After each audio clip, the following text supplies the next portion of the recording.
welcome back to Sucharita Rannaghar. Today I'm going to make palak paneer. If you like my video then subscribe to my channel and hit the bell icon to remain updated to my latest videos. পালক পনির তৈরি করার জন্য আমি এখানে কিছু পালং শাক নিয়ে নিয়েছি এবং পালং শাকগুলো ভালো করে বেছে ধুয়ে নিয়েছি এবং একটা কড়ায় অল্প একটু জল দিয়ে পালং শাকগুলো সেদ্ধ করতে দিতে হবে। মাত্র 2 মিনিটের মধ্যে সেদ্ধ করে নামিয়ে নিতে হবে, কারণ বেশি সিদ্ধ হয়ে গেলে এগুলো সবুজ ভাবটা নষ্ট হয়ে যাবে। পালং শাকটা সেদ্ধ হয়ে গেছে এবং জল ঝরিয়ে নিয়েছি। তারপর কতগুলো পনির আমি এভাবে পিস পিস করে কেটে নিয়েছি।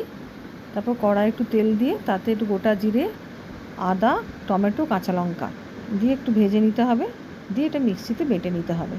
মিক্সিতে বাটা হয়ে গেছে, পালং শাকটাও মিক্সিতে বেটে নিতে হবে এবং কড়াই তেল দিয়ে পনিরগুলোকে একটু হালকা করে ভেজে নিতে হবে।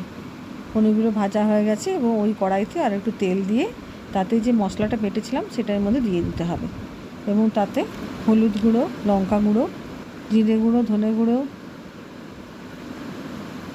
সব প্রয়োজন মতো দিয়ে ভালো করে নেড়ে নিতে হবে। ভালো করে কষা কষা হয়ে গেলে, তেল ছাড়া কষা হয়ে গেলে প্রয়োজন মতো নুন দিয়ে দিতে হবে এবং কষা হয়ে গেছে বেশ ভালো মতো এবং তাতে পালং শাক বাটাটা ওর সঙ্গে মিক্স করে দিতে হবে।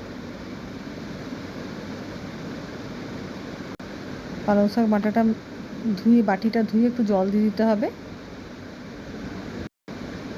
এবং অল্প একটু চিনি দিতে হবে এবং 1 কাপ দুধ দিয়ে দিতে হবে।